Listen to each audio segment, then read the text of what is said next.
Hi, everybody. And hello to you, Hillary. This is our Christmas episode. Aren't you cheery? This is our gift to the St. Helena people and beyond. What a terrible, shoddy gift. We are the gift that keeps on giving. This is the best you can give. It's like an upgraded subscription. Oh, Lord. For free. We're not even on Patreon. These poor people. Thankfully, they are not forced to listen to this. It's a free country. I think they enjoy it. Well, I will say this is a fun episode because it has my buddy Chris Hall on it, who is about as local as you can get. Yeah, it's pretty wonderful. It's actually really a good one. Yeah, so it is the gift that keeps on giving. See? Whatever you say, Hill. All right, stay tuned.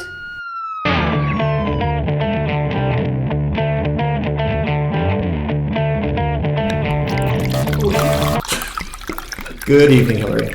Hi. How are you today? I'm really great. It's going to be a wonderful night. Okay, well, I'm glad you have your crystal ball out. I do. Why is it wonderful again? Well, one, harvest is kind of in high gear, which is always fun and bustling in the valley. Mm-hmm. Two, we have a wonderful guest. And three, we have incredible wine and some nice snacks. Okay, well, I'll take that. I will agree with the hustle and bustle. I've been hustling and bustling for the last 2 weeks, and I'm ready to hustle and bustle to my couch. Well, I think we should introduce who we have on the podcast today. I know I have some facts. You have some facts. Okay. We'll do dueling facts. Okay, you go first. A member of the 40 Under 40 Club. What year was he inducted? 2018. Oof, that was also on my list. Okay, scratch that. I have the fun fact that at age 12, he planted his first organic garden. Very nice. And I also at age 23, he bottled his first wine with me out of second crop from Rutherford. That was good for about 2 years. Okay. And then bad after. I have that he's the executive VP and COO of Long Meadow Ranch. Okay. And I have that he is a member in good standing of the Rutherford Fire Department. Would you like to introduce our guest? He is one of the coolest guys in St. Helena and biggest martini fans I know. Chris Hall, welcome. Thank you for having me. And he's got a martini and a glass of wine, just for everyone's... It's a gin martini, to be clear. Which, the first time I asked Chris what type of martini should it be, he said there is only one type of martini, and that is a gin martini. So anyway, welcome. Thank you. Thanks for coming on. I don't know if you know what we do here, but it's a really authentic podcast with very poor production quality that fills a very small niche for probably only St. Helena listeners. We have some global listeners. I track it. Just because you went to another country once and downloaded it doesn't mean this is international, Hillary. Well, you know. I do know. That wasn't me. I do that, but that was not me in those countries. Okay, fair enough. Well, if you steal someone's phone and just download it, doesn't count either. Anyway, so we got some we got some police logs. Which ones do we have? We have May 2023, and then we can pull up some May 2018 in honor of the 40 by 40. Very nice. All right, fair enough. So, Chris, why don't you start us off? What is your favorite police log entry? I'm not sure which one's my favorite, but I got a couple good ones here. Wednesday, May 3rd, 14:14. For those of you that don't know, that's 2:14 in the afternoon. Although Chris knows that, of course. Reported 3 or 4 men throwing punches at Miley Park. They mean Jacob Miley Park. With 15 to 20 juveniles watching and screaming, "Fight!" So you were just at soccer practice with kiddos. I was just at soccer practice. Do you think this was like a youth soccer, a youth softball, like this was gone? probably a little bit older than the under 8 kids that I had, Have you seen bum fights before? Fighting for the ball, but yeah. But like maybe I'm thinking the coaches got a little riled up, and then You never know. Could have been the moms. that's actually more likely. They get feisty. Absolutely.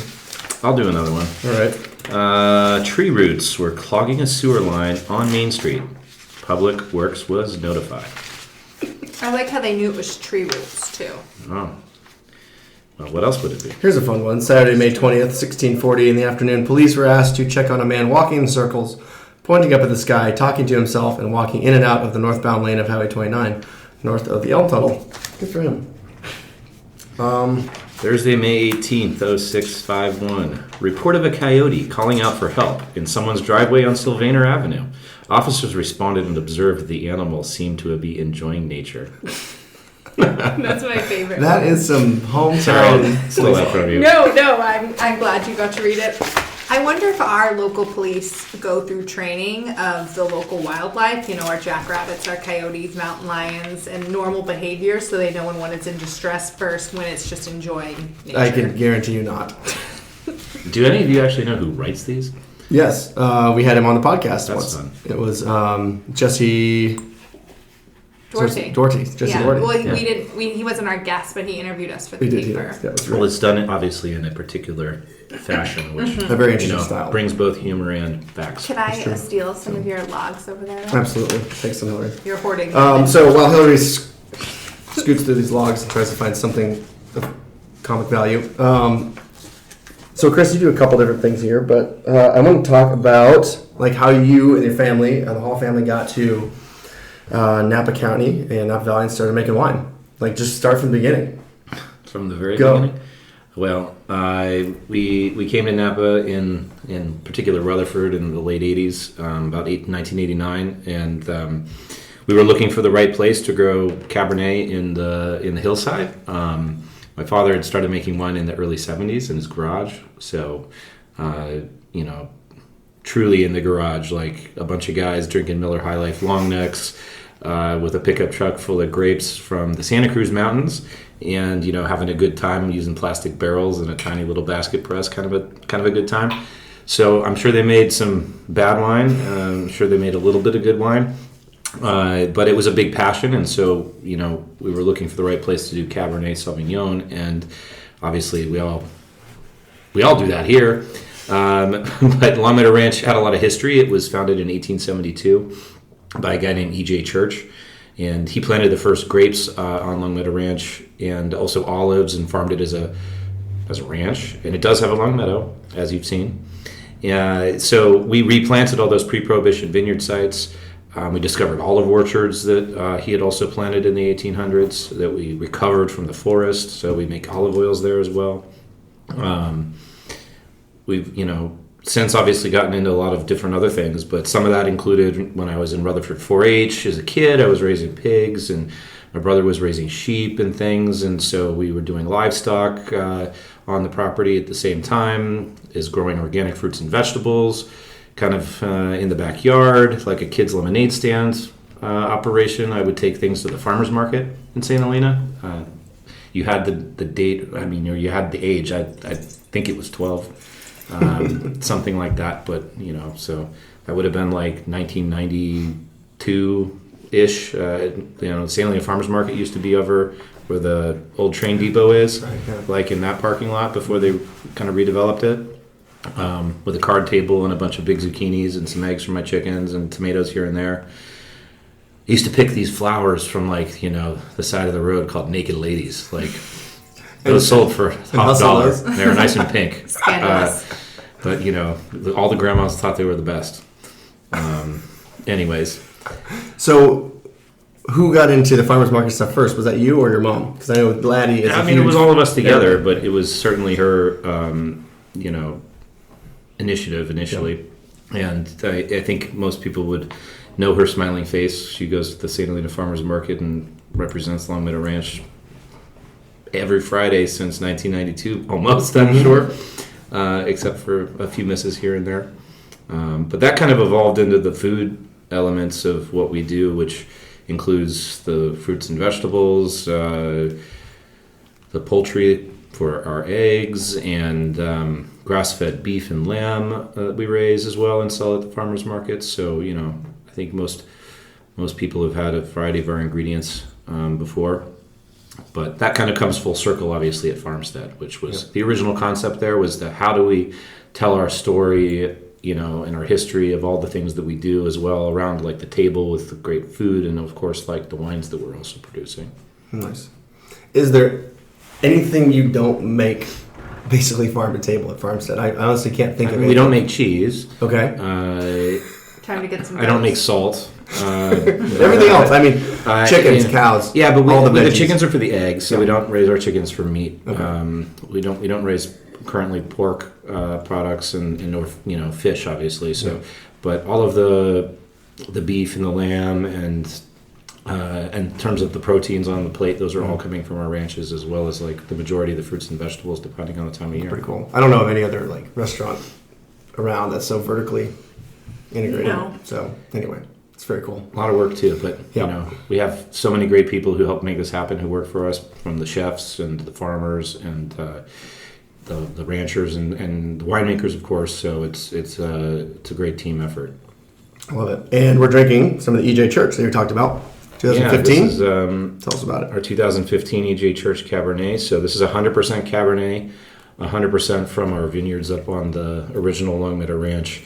It's a barrel selection from the vintage, and so I think in 15 we probably made about 300 cases of this. So it's also one of our smaller production wines, but it's super representative of the hillside and that kind of unique character that we get where we are, because we're not in a sub-appellation. We're above Rutherford. We're 1,000 to 2,000 feet elevation.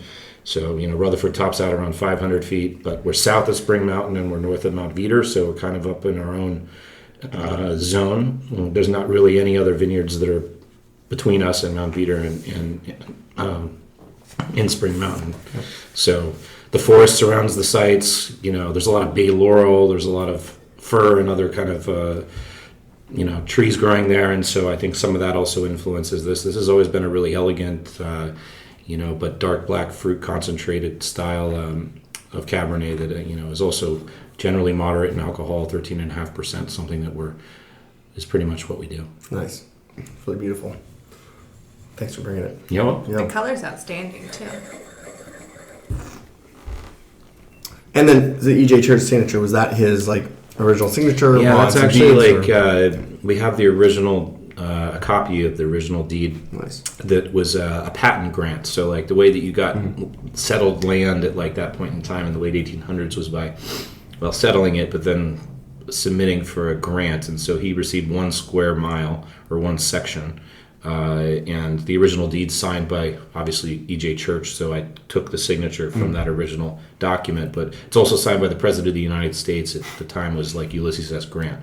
So all of those old kind of land grant documents and everything like that were actually signed by the President. And that would have been like George Young's time, too, when he owned most of this. Sure, exactly. Yeah. That is beautiful handwriting. So cool. Yeah. I know, nobody writes.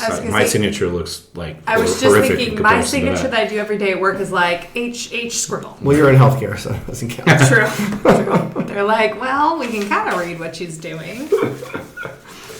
Speaking of healthcare,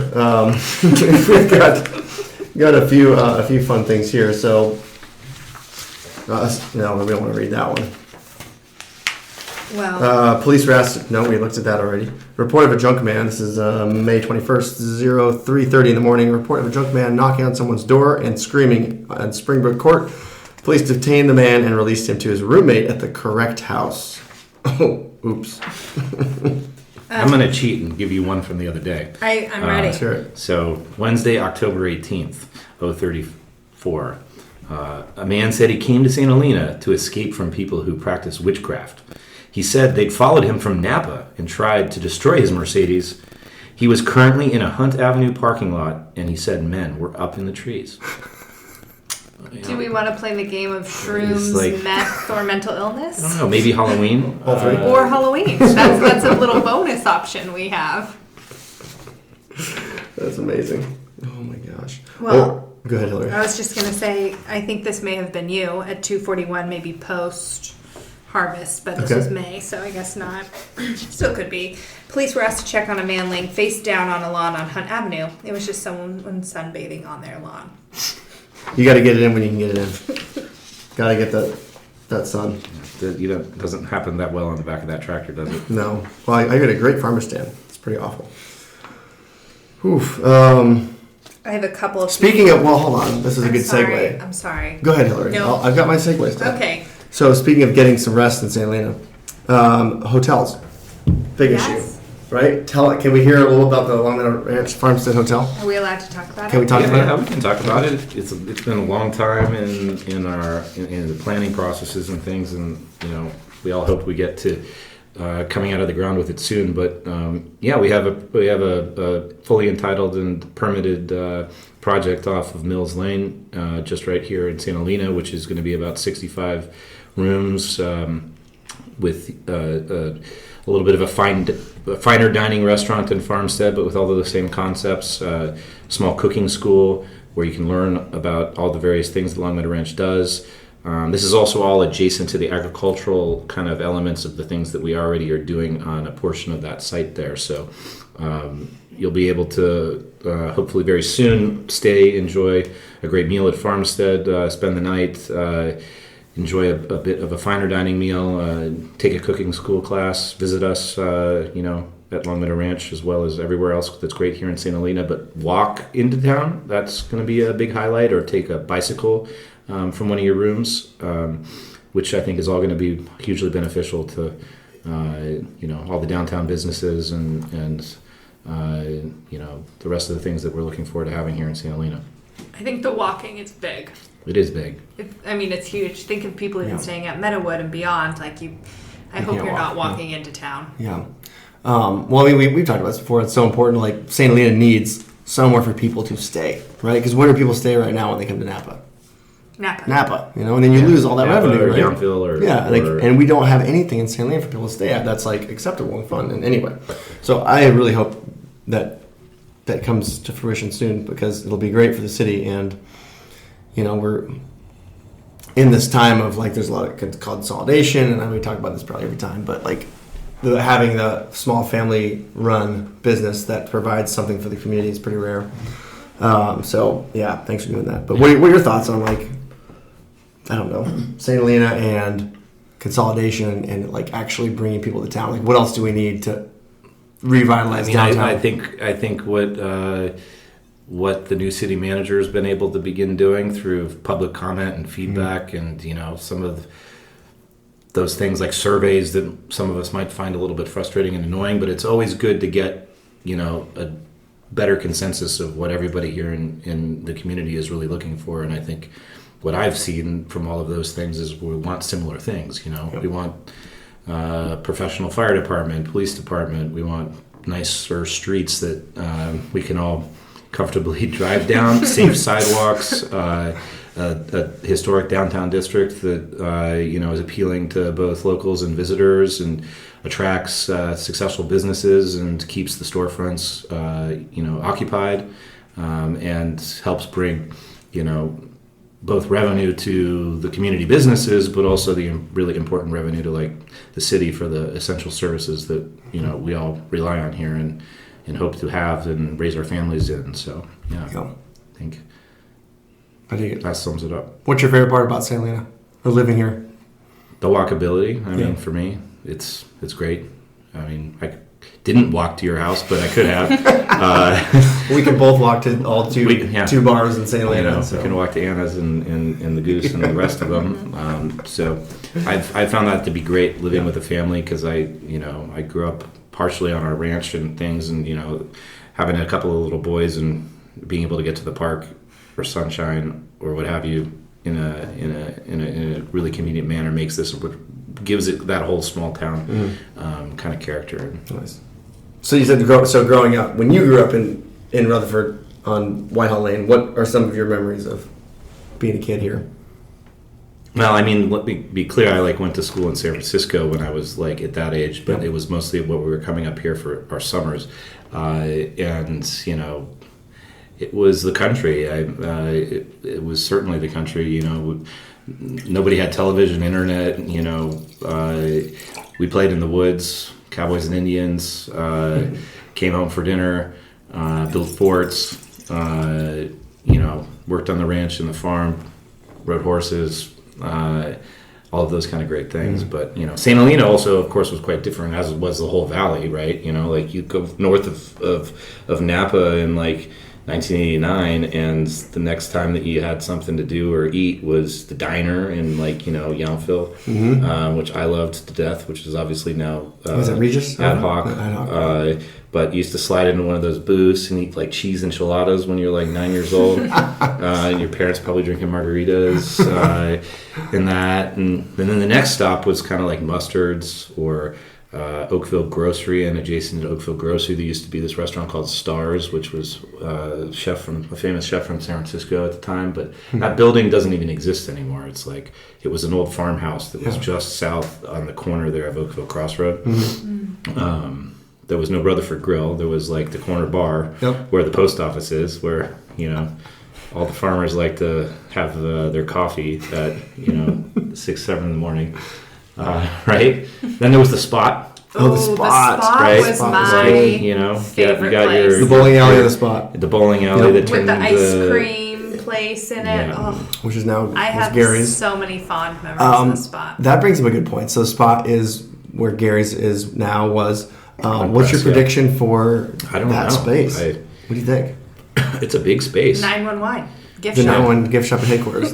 It's still got Recording the studio. bowling alley floors if you pay attention in certain parts of it. I think let's bring the Spot back. I don't think that would be a winning fiscal decision. Maybe not, but I think some locals will be really excited. That's fun. And if we stayed open till 3 a.m., so people that were a little drunky could go get some and then, chili cheese fries. You're gonna walk home down the side of the highway and be on the police. You're right in the police block. It's also going to include man Ubers. coming home from that place down down the street. where the It's bowling gonna alley be used to be. a South St. Helena highway business. Exactly. Have you ever been in the police log, Chris? Not to my knowledge.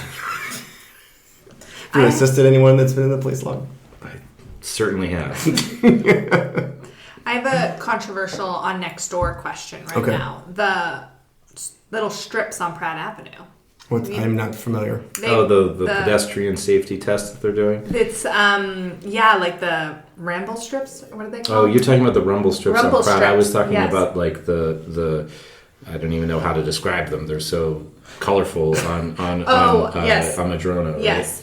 Yes. No, I'm talking about the strips with the cars. It's been a big thing on Nextdoor this week. I've been following along. I've not been following. You know. What's giving the Reader's Digest version? Some of the people that live right next to I them can imagine. are it sounds like machine gun all day and night. And she goes, and the little cars are going between them, so it's kind of defeating the purpose. Anyway. Well, it's like when they painted the bike lanes bright green on Crane. That was a bit excessive. You don't like the green color? Or No, you it was just a prefer bit. It was just a bit blue, much. or- It was just a lot. There's a lot going on. It was like, wow, this is shockingly green. But at least that's not I've been waking you up enjoying at night. not enjoying. I've been feeling bad for everybody living on Main Street north of, the old City Hall with the jackhammering and the construction all night long. I want to be sympathetic, but I just had that the past 6 months when it was up by Sunshine. Yeah. Listening to it every night, and the parking lot where they parked all the trucks is across the street from my bedroom window, so I'd wake up 3 in the morning to beep. Yeah, it's like I got a good one here. I won't turn it on, but it says, on tonight's episode of Tank Track Loaders, Dump Trucks, and Jackhammers, just in, 2 more months of free house rattling entertainment and foreman's yelling at 3 in the morning. Yep. Yeah. Well, I certainly, if I felt like that, I would be posting something similar to this on social media, and I feel the pain. But is the overall end result going to be worth it? Isn't it? It's gas piping and the bicycle track. I Right? believe it's the finish, the bike? the completion of the never-ending PG&E project that they got all the way down to Pratt and need to bring south into town. Right after they just drilled under, Gott's and the Wells Fargo Bank parking lot, and took out all the trees and then put them back. Yeah, very weird. And then had a gas leak that all of Main Street was covered in. Smothered in gas. It's been so painful. That's the one I That was the hear one. at Yeah, night. I think everybody had to evacuate. It was very interesting. They did? Yeah, you didn't hear there was like a huge gas leak on Main Street? Oh, was it in the police? No, it was probably another somehow month. that one It got was admitted. escaped I mean, us. because everybody knew about it, I guess. Here's my question for you, Chris. How will that bike path that's going to go, in theory, from Mare Island all the way to Calistoga Do you think you'll be able to tie that in with Long Meadow Farmstead at all? I mean, it's in the final stages of completion to like the northern part of St. Helena, right? Mm-hmm. And there's a lot of debate it is a big debate because which way should it go and how does that affect anybody whose business or parking that gets removed from the street, or there's a lot of potential inconveniences and I think thought going into it. But I mean, if we can connect that between the high school and the northern part of St. Helena, I think it's a great resource to be able to ride your bike from Napa or even as far as Vallejo. I've heard of people taking like an e-bike from St. Helena already all the way down to like Carneros, and it takes maybe 15 or 20 minutes because you don't realize that you're skipping all of the, stop and go of Yountville and even of Napa itself. So I think it'll be a great asset to the community, and it's something that's going to be like an asset that our grandchildren and other people can like take advantage of in different ways. That'd be cool. The e-bikes I can get behind. I was thinking about pedaling from St. Helena to Vallejo when I got a little... Oh, Hillary. God help us. There's lots of places to stop along the way and have have a cold beverage. That's true. Then I could do it.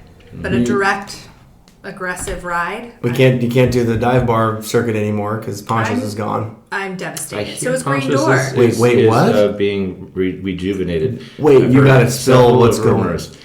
What do you know? I can't speak to the you can't because you can't, or no, you don't know? I can't because it has nothing to do with me, but I don't actually know the entire facts. But my understanding is that it is coming back. I hope it comes back in the next like it year or so. That's like huge. it was. And I was informed that it was going to retain some of its luster. Charm. However, the frat house couch and the cigarettes probably less so. They won't make it back. You mean the chairs that you fall through when you sit down? I don't know. Maybe we'll have to find who that is, and you can get them to spill their guts on. That's what we need. We need we will do an episode on release night. It's perfect. Release night, open night, whatever the word is. Apparently, I'm tired too. Everyone's exhausted. It is that time of year. I do know for a fact it's not Thomas Keller. Oh no! Would you not like to see Thomas Keller or maybe inspired ponchos? I like don't. A cigarette creme brulee or something, maybe? I don't. And I'll tell you why. Because I love Thomas Keller establishments, don't get me wrong, but the charm of Ponchas is that it is the right by everything. It's right by hoity-toity French Laundry. Yeah. I love French Laundry. That's not me dissing it, but it's the fact that like you can go there and then go into Ponchas and like come out reeking like cigarette smoke that you did not smoke and had a wonderful time with the bartender that does not care who's in there. Yeah, that's true. But I hope it comes back. And then maybe Thomas Keller want to come on our podcast, just saying. He's not going to want to come on the podcast. But maybe now that he hears that Chris Hall came on, he probably will. I hope so. We'll reach out again. Please do. He did call us an opportunity when he declined us. I think that's a compliment. Uh-huh. I've been called an opportunity before while I've been rejected as well. I don't think it rings quite the same when it's a business compared to a female, but I don't want to crush your dreams. I did have quite an excellent time at the Bouchon 25th anniversary party the other night. Ooh, let's hear about it. It was excellent. Thomas knows how to throw a party. That he he knows. does. How did you get invited? I don't know. I must be such a good customer. All those date nights down at Bouchon. Drinking those martinis. So it is the best place for a nice martini. They stay open late. Mm-hmm. Where else are you going to get a martini in Yountville or even St. Helena after 10 o'clock? But he did an amazing job. They closed down Washington Street, which I guess only Thomas Keller can convince the town to close down Business 29. Between Business 29. Yeah, that's what is that new? It is, isn't it? No, and I mean, right? You know how it's the bypass because 29 used to go through all of Yountville when I was a kid, and then they only built that bypass, kind of like watching the movie Cars, where they build Route 66 gets the straightaway, and then the little town of all the cars live in kind of half goes out of business. That's not what happened to Yountville. That is not what happened to Yountville, but that is what they call the Business 29. Oh my god, that's funny. I guess it kind of. What's your favorite place in obviously I love Bouchon's great. I heard the locals call it the Bouche. Mm-hmm. Maybe that's where one of my favorite parts of this whole party, though, I will say, was I Thank you so much, Thomas, if you're listening for He is not for this not fantastic invitation. He's But absolutely it was listening. quite nice as all things are. But I was standing in line at inside of the bakery to get some profiteroles or some French cookies of some kind that people in Paris put in boxes and take home on airplanes. And there was this nice lady in front of me, and she looked at the woman who was serving the fine pastries and things, and she said, I'm not really into cookies or sweet things. She's like, do you think I could just get a baguette or a piece of bread and some butter? And the lady looked at her and was like, absolutely, and gave her a whole baguette and like a whole thing of butter. And she had like baguettes coming out from under her arms in the middle of this party. And so I asked her, I said, what are you going to do with this? And she's like, I'm going to bring this home. And I thought that was awesome. Because I really do like, some nice French butter and tasty baguettes from the Bouchon Bakery. They are quite fine. Nice. I will admit the macarons there are my favorite. Mm-hmm. We've gone a little too south, Chris. Rutherford, I can live with Rutherford. We kind of live there. We've Right? had But some good times. We've gotten a little farther south than we're supposed to be. We need to come on up back north right. here to town. How about a man with a chihuahua was reportedly trespassing on Adams Street property and letting the dog defecate without picking it up? It's a Chihuahua. He'll be fine. I think that happens more than's reported. Here's a good one. May 19th, 2:45. Report of a low-flying aircraft over Hudson Avenue. The caller was directed to the Federal Aviation Administration's website. Not me. Oh, thank you for clarifying. I did like though when the Blue Angels flew over all of the next door That was cool. postings. That was Maybe exciting. I had something small to do with that. Just a little sliver, just a little bit. How did next door take to the Blue Angels to fly over? Most people thought it was pretty cool. Okay. Some people kind of were like, what are all these planes? And then people went on and said, oh, the air show's this weekend in San Francisco. They're on their way. That took some clarification, 8 comments down. So, Sweet week. Wow. yeah. You were really involved in this. Are you a commentator on I'm not. Next I Door? never comment. I think I've liked a few times. Okay. Never comment, but sometimes when you're having like a rough work morning, you just need to kind of step back and be entertained. Kim Finney is my favorite contributor. Did you see she got kicked off again? I hope she's back. There was a free Kim Finney post. Like a poster? Someone put like a one of those water towers that said free and then copy and pasted Kim Finney on it. I agree. She provides some fantastic comment. So, Kim, thank you. You're not listening either, but it's okay. How about an alarm was sounding in the city parking lot near Money Way? Police found a discarded smoke detector in the trash bag near the dumpster. I've felt like that some nights. With your smoke They keep detector? beeping and beeping, and you just want to throw it outside. Did you replace your It's batteries? quite annoying. It's pretty bad. Especially if you don't have a 9-volt battery and you need to fix it, and it's the middle of the night, what do you do? Take the battery You're going out? to throw it behind the alley in Money Way. You know what's even worse is this new shake alert thing that they have on your phone. Oh my the app that's supposed to tell you about when the earthquake's Earthquake. happening.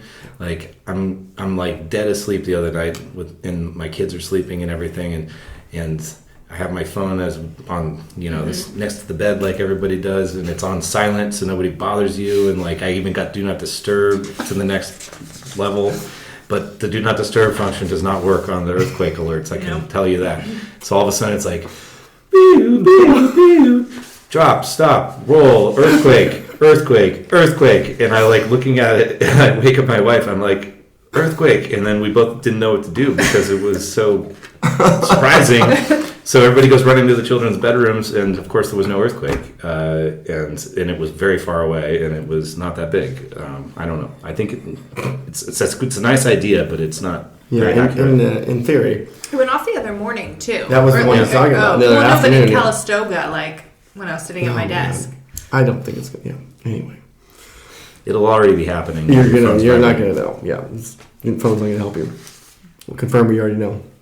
I want to hear a little bit about That's not in the police log. Yeah, My phone went off and it said there was an earthquake, so I was calling 911 to ask if there was an earthquake. Which is less stupid than this one. That At May 21st, 1536, someone called 911 asking for the time.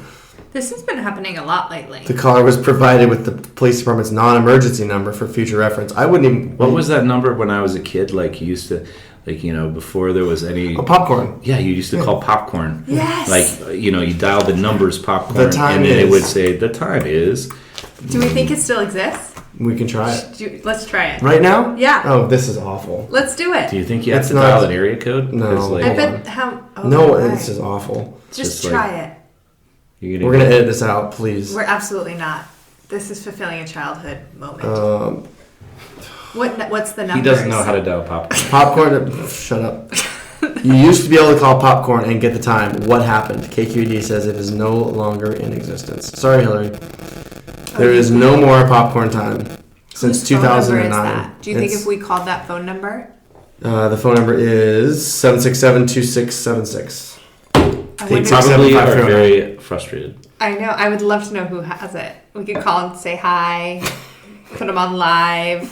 I think we should try that after the episode. We will. You know, a normal time of day of some kind. Maybe. Perfect. Maybe. So I'm going to hear what Long Meadow Ranch and Farmstead is doing next. You've got Anderson Valley going on. You've got what other projects besides the... I'm focused on what we're doing at the moment.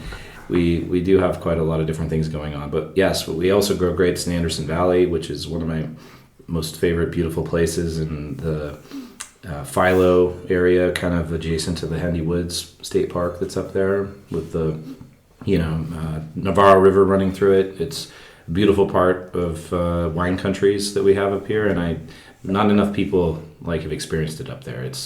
It feels like Napa, or not even like Napa in the 70s or something. It's just so peaceful and quiet, and has so many great producers to go and visit. And, you're also 5 or 10 miles from the coast, so Nice. highly recommend it. How did you find that?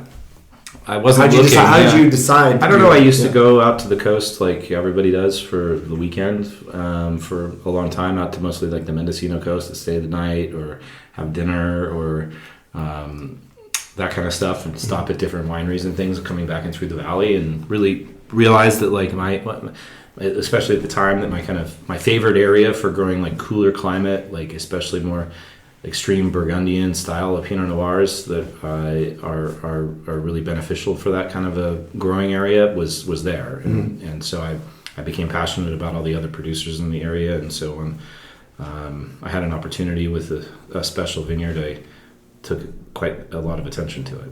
Nice. That's beautiful. I've been up there. It's really cool. Yeah, don't forget about the sparkling wine I put in your freezer. If We should get that. It might explode. So Should we get that? We should get that. Our producer Absolutely. Mike is going to go get that for us. Let's try that. We've really upped our game. Next, we'll get our social media intern back. God help us. Oh man. Yeah, I'm excited to try that. So your winemaker is. Can we hear about Lisa? Yeah, I mean, we have a couple of different we have winemakers who help us with different parts of what we're doing. Our director of winemaking is a woman named Lisanne Lisk, and she's been with us for a number of years. Actually, all of our winemakers or directors of winemaking have always been women. Our first winemaker was Kathy Corson in the early 90s. We made about 10 vintages with Kathy at Long Meadow Ranch. No way. She was the wine. I guess I knew that, but I forgot. She was our first winemaker, and then another woman named Ashley Heisey was with us for another probably almost 20 years. It seems like forever. And Lisanne's currently the head of our production operations there. So, but in Anderson Valley, we have another fine gentleman named Stéphane Vivier who makes these wines with us, who I'm really excited about. So we're gonna taste some of our sparkling Blanc de Noir. Would you like to do the honors? Yeah, sure. I'll try not to. We could savor it. Just kidding. Yeah. I love savoring. The last time I did that, I wound up with a glass all over my front yard. I think that was me. It was actually it was Jess Neal. She tried, but it didn't go well. It's actually one of my secret skills. Okay, well there you go. Look at that. I didn't even hear that thing open, Chris. Oh, The ears refreshing. lost is That the was palate's gain. Angel fart. Wow, where did you come up with that? I've heard it Just, before. I just hung out with too many. She got on too many dates in St. Helena. Ears lost. I is a actually try to palate's avoid gain. those. Wow. Because then you see them at sunshine, you're like, ooh, I'm going to go down this island instead. And the store's only so big, you know? You know. All right, let's give this a shot, Chris. We're using big glasses. Ever today. shopping for your toothbrush instead of The cheese. the cheese? 'Cause everybody's in the cheese aisle. Yeah. Nice. So, tell what's special about this. Well, this is vintage. Sparkling. This is vintage 2018, but it's vintage sparkling from our vineyards in Anderson Valley. This is our Blanc Noir. It's been aged for a little more than 3 years in tirage prior to disgorgement. It's technically an extra brut, so nice and fresh. Really representative, I think, of the vineyard in the Anderson Valley area in the sense of this like freshness and this energy that we get from it. This was actually slightly delayed in its disgorgement because of the pandemic, because we couldn't get like the glass delivered. It was already in the glass. We couldn't get the labels delivered, so it got a little bit of additional age. A little more, maybe like 40 to 42 months instead of 36. Nice. And when you go with that, a little more creaminess because it's on the you get a little bit more nutty character, a little more richness. I almost taste pear. Super nice. I'd say like some stone fruit and pear is like a common theme to it. I love this. Very cool. Cab is fabulous, but this is my Thanks. jam. But, do you guys? We should have started with this, but I should have brought it cold It's over to okay. the house. It's So dessert. yes, Wow, I like going backwards. Can always drink sparkling wine. So, do you guys make all of the wine on Whitehall Lane, or is some of this made separately? No, we have to make this in Sonoma. As you know, there's lots of restrictions on bringing grapes from other places into Napa County. But also, there's not a lot of production facilities in the Anderson Valley, itself. So set aside like a lot of the smaller family producers who are producing in the valley. A lot of people bring it out of the valley. So we bring this to Sonoma and produce it there in a custom crush facility. Cool. Yeah. Really nice. Thanks. So there was an inflection point in Long Meadow Ranch history, right? Where you guys because you were had been a small family company. You're still family, but you really had to make that decision whether or not to stay small or really expand. And you guys, I think, had I think decision. my dad and I had a conversation about like scale and wanting to be able to be a meaningful part of people's careers, or be able to employ an appropriate amount of people on a team, so that it felt like it wasn't just us breaking our back like every day as you can when you're at smaller scales. But we expanded into Rutherford, and I don't remember when it was, 2000 and early 2000s particularly. That's where a lot of people are familiar with us growing fruits and vegetables along Highway 29 across some Gergich Hills. And that allowed us to have additional sources of grapes that would also expand the portfolio. In Anderson Valley, we got to in 2015. That was very much a passion of mine, and interest in also, mostly in Napa, making Bordeaux varietals, making Burgundian varietals, and particular Pinot Noir. I drink a fair amount of Pinot Noir. Cool. If you if you could get a ton of grapes from anywhere in the world and make your own wines, give me a break. What would it be? Where's your favorite region? I don't have a favorite region, but I mean, where would it be really spectacular to make a varietally correct and specific and traditional style wine, like Barolo, Piemonte, Northern Rhone, Cornice, Côte d'Aron kind of styles. Those are all things that we just can't do in those ways here.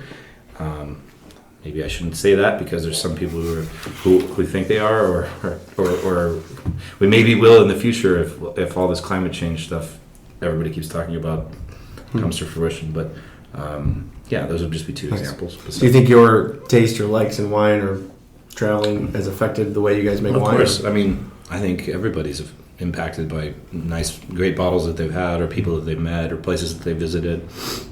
It gives you a lot of perspective, and perspective is, Everything. is everything. It is.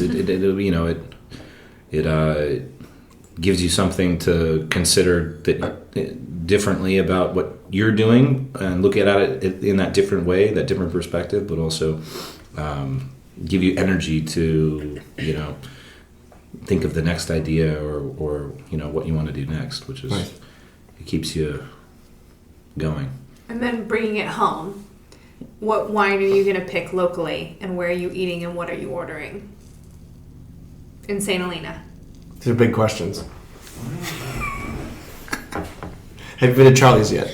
I went to Charlie's. I had a great time. Like I'm so happy for the folks at Charlie's to reopen that great space that was, it was obviously Cindy's Backstreet Kitchen most recently, but like that building had a lot of history before that as Miramonte, and the whole Railroad Avenue did too, right, with Terra and stuff. And so seeing it coming back to life and adding another restaurant of that caliber to town is only good for everyone.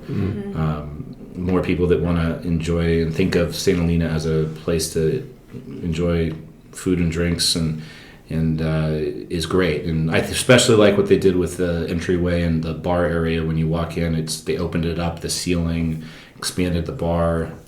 It doesn't feel as tight as it used to.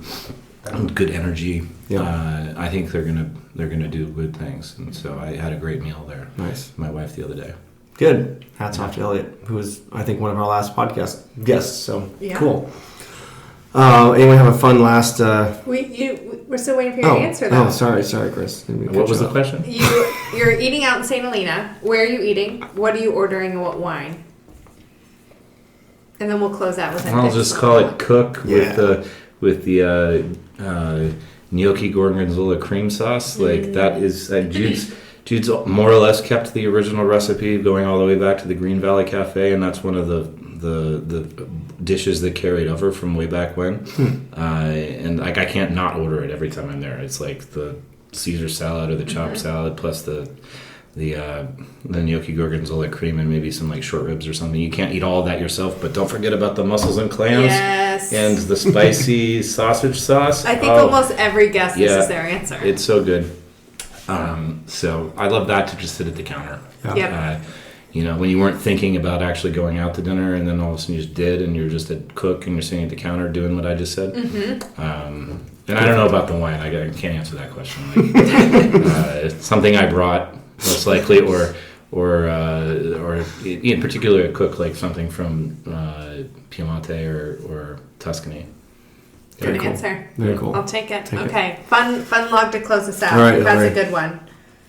I thought you that really sounded like you had something special planned. No, I have gun filled with candy and lewd man. So let's hear the lewd man. I have sewer backing up into a shower. That's awful. Oh, ew. No, we don't want that. This is at 4:08 in the afternoon. Okay.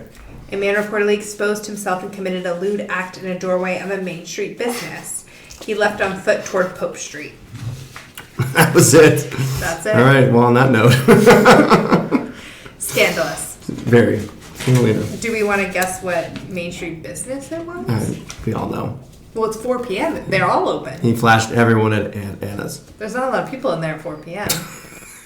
I mean, maybe. I can't say I'm in maybe there at 4 p.m. Maybe they wouldn't let him in, and then he got upset. It's very And he possible. showed his butt to whomever. It was definitely his bottom. I'm sure that was it. It was his butt. All right, where can we get Long Meadow Ranch wine? For all of our 7 listeners. We have a lot more than that. Sunshine, the number one place to buy wine in St. Helena. It really is. And of course at Farmstead, where our tasting room's right there adjacent to it, so you can get everything that we produce there. Can you roll in for a tasting and then just go back to dinner or lunch? Yeah, you can roll in for a tasting. We don't. You can just do a casual tasting without an appointment. We have several different more expanded tastings that you can do with one, but it's also a retail space, so we have all of our wines, our other things we produce: Bloody Mary mix, barbecue sauce, olive oils, honey, spices and rubs, and bacon, and we do stock some of the eggs that we raise on the farm, and I guess we are starting back up the winter farmers market at Farmstead. That after the Crane Park farmers market season ends, which is in a few weeks from today, but at the beginning of November, we operate there from the beginning of November until the end of April or whenever the St. Helena market starts again. So every Friday you can come and get from like 10 or 15 different vendors all the same kind of things that you could get at the market there, which is really cool. That's way cool. And you'll see Laddie there. Yeah. Maybe occasional Ted sighting. Occasionally. Yep. Yay! Awesome. So see, my prediction was correct. Which was? It was a fabulous. Of evening. course it was fabulous. It wouldn't have been anything other than that. I know. Chris, thanks for coming. You're welcome. Thanks for bringing awesome wine, sparkling and cab. Yeah. And A couple more martinis, I hope.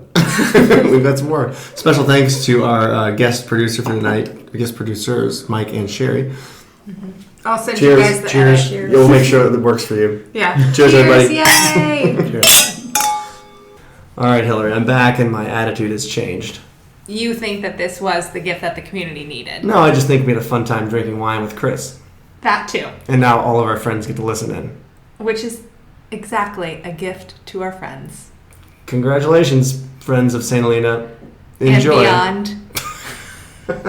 Happy Christmas, everyone. Bye. Or holidays, whatever you celebrate. Anything.